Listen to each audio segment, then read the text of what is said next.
Hi, sixth grade. So here we are. We are taking part of chapters 2 and 3 today. As you can see, Laverne decided to show up for chapters 2 and 3.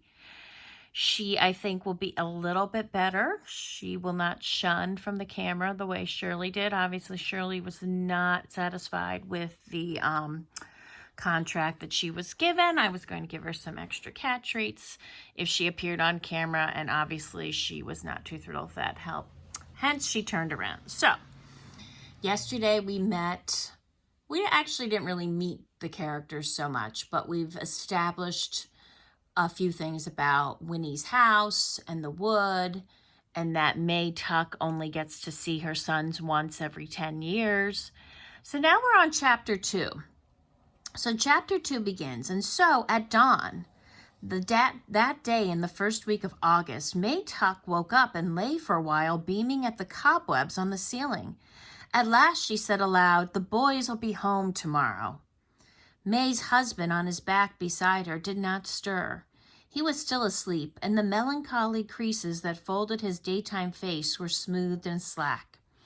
He snored gently, and for a moment the corners of his mouth turned upward in a smile. Tuck almost never smiled except in sleep. May sat up in bed and looked at him tolerantly. "The boys will be home tomorrow," she said again, a little more loudly. Tuck twitched and the smile vanished. He opened his eyes. "Why'd you have to wake me up?" he sighed. "I was having that dream again. The good one, where we're all in heaven and never heard a tree yap." May sat there frowning, a great potato of a woman, with a round, sensible face and calm brown eyes. "It's no use having that dream," she said. "Nobody's going to change." So that's interesting. She's described as a great potato of a woman. I don't know too many women that wanted to be described as a potato, so maybe you want to jot that down. But notice Tuck's dream. The dream is that they're in heaven and that they've never been or heard of Tree Gap, which is an interesting dream because essentially he's dreaming that they are dead. And not many people think wistfully of death. You know, some when people are suffering do. But usually most people, realize that death will come one day, but they don't have dreams that they're, waking up smiling because they dreamed they died. "You tell me that every day," said Tuck, turning away from her onto his side. "Anyways, I can't help what I dream." "Maybe not," said May, "but all the same, you should have got used to things by now." Tuck groaned. "I'm going back to sleep," he said. "Not me," said May. "I'm going to take the horse and go down to the wood to meet them." "Meet who?" "The boys, Tuck, our sons. I'm going to ride down to meet them." "Better not do that," said Tuck. "I know," said May, "but I just can't wait to see them. Anyways, it's 10 years since I went to Tree Gap. No one will remember me. I'll ride in at sunset just to the wood. I won't go into the village, but even if someone did see me, they won't remember. They never did before now, did they?" "Suit yourself then," said Tuck into his pillow. "I'm going back to sleep." May Tuck climbed out of bed and began to dress. 3 petticoats, a rusty brown skirt with one enormous pocket, an old cotton jacket, and a knitted shawl which she pinned across her bosom with a tarnished metal brooch. The sounds of her dressing were so familiar to Tuck that he could say, without opening his eyes, "You don't need that shawl in the middle of the summer." May ignored this observation. Instead, she said, "Will you be all right? We won't get back till late tomorrow." Tuck rolled over and made a rueful face at her. "What in the world could possibly happen to me?"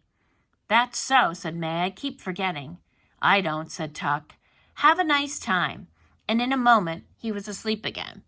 So it's important to note the way she dresses. It talks about petticoats and a brown skirt and all this. So this book takes place a little bit back in time. We'll find out a little more details later on, but this is not a modern book.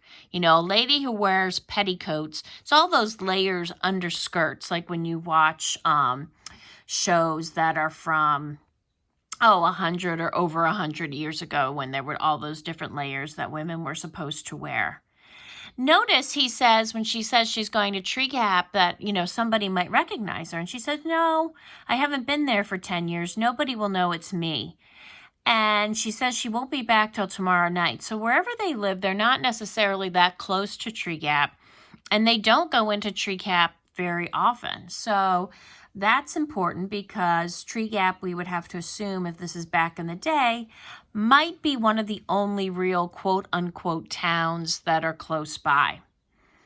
May sat on the edge of the bed and pulled on a pair of short leather boots so thin and soft with age it was a wonder they held together. Then she stood and took from the washstand beside the bed a little square-shaped object, a music box painted with roses and lilies of the valley. It was the pretty thing she owned, and she never went anywhere without it. Her fingers strayed to the winding key on its bottom, but glancing at the sleeping Tuck, she shook her head, gave the little box a pat, and dropped it into her pocket. Then last of all, she pulled down over her ears a blue straw hat with a drooping, exhausted brim. But before she put on the hat, she brushed her gray-brown hair and wound it into a bun at the back of her neck.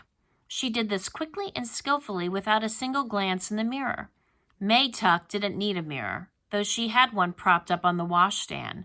She knew very well what she would see in it. Her reflection had long since ceased to interest her.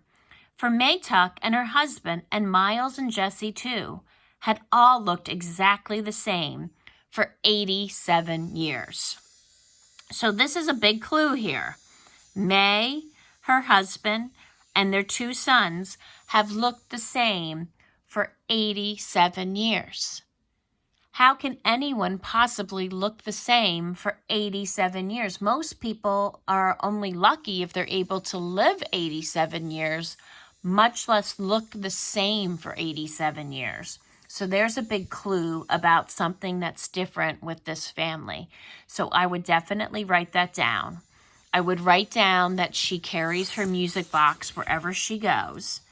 And it's described as a music box that's painted with roses and lilies of the valley. So 2 different kind of flowers. And it's the pretty thing that she owns. So she doesn't own too many things that she considers pretty.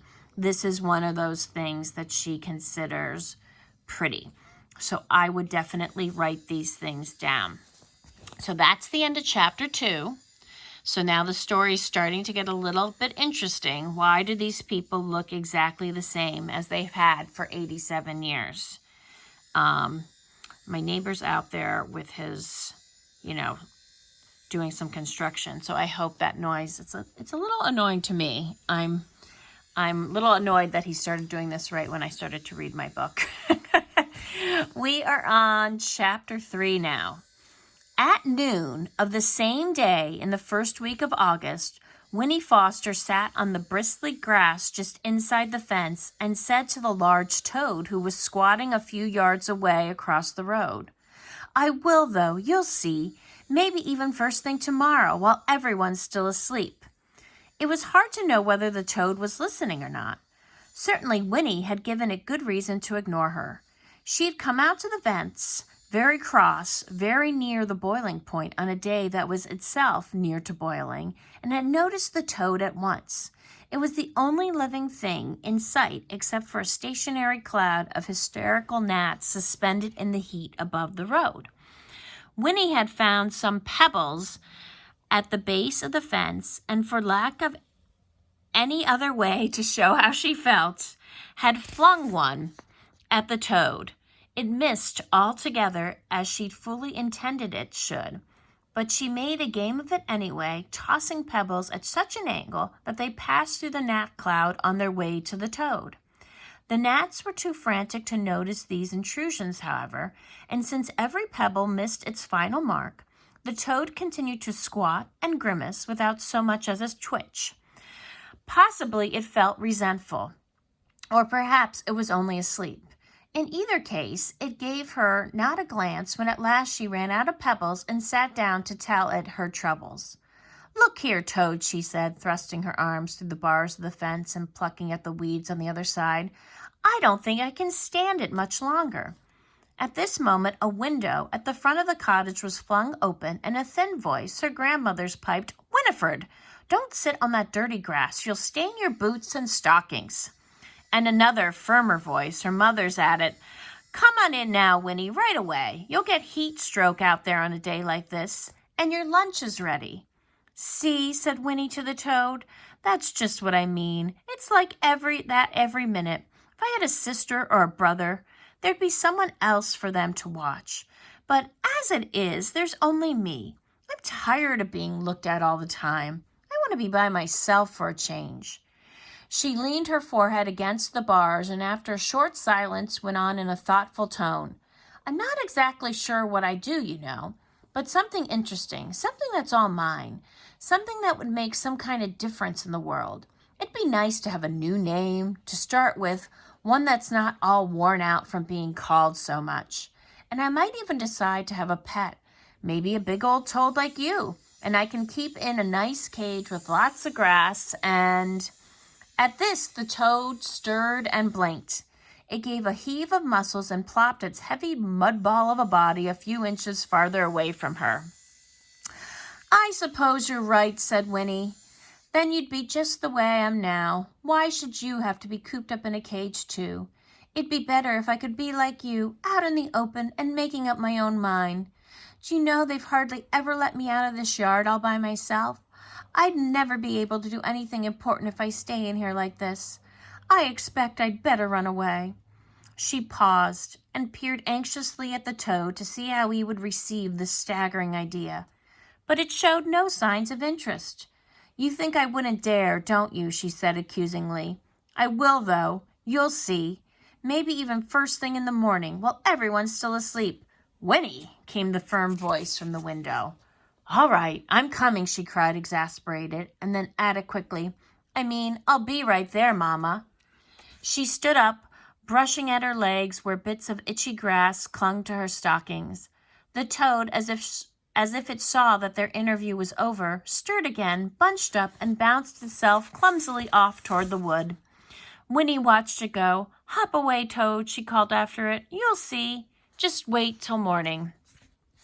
So chapter 3, it's the same day. So in the morning in chapter 2 is when May gets up and gets ready to go make the journey to go see her sons, meet her sons. And she's going to Tree Gap to near the wood, where, of course, is near Winnie's house.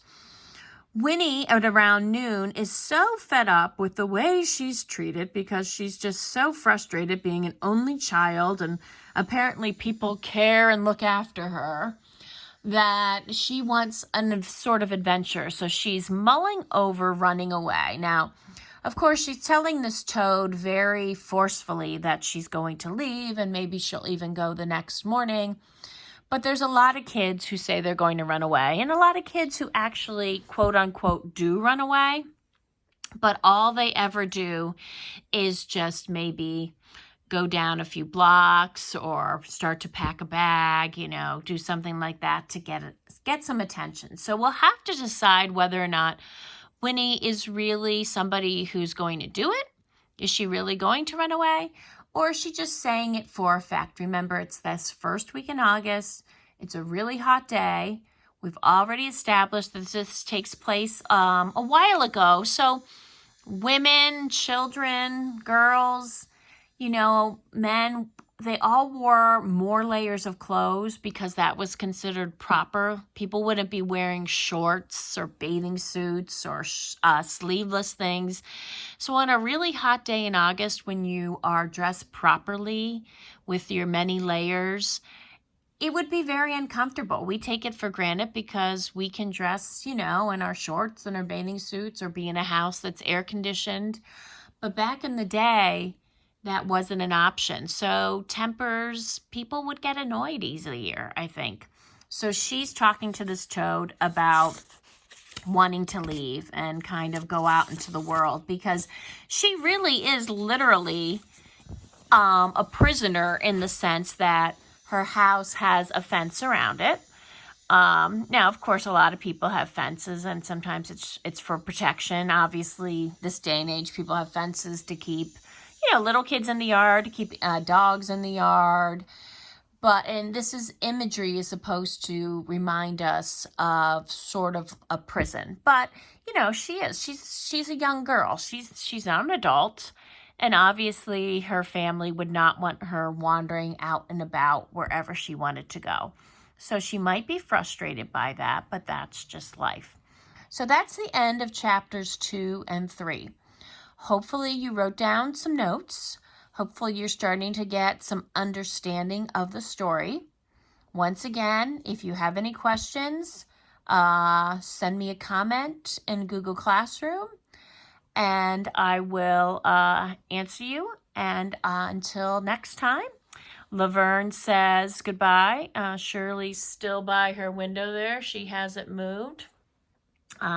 Notice Laverne did look away briefly. I thought she was going to start snoozing, but she hung in there. That's right, Laverne. So until next time, I will talk to you later. Bye, 6th grade.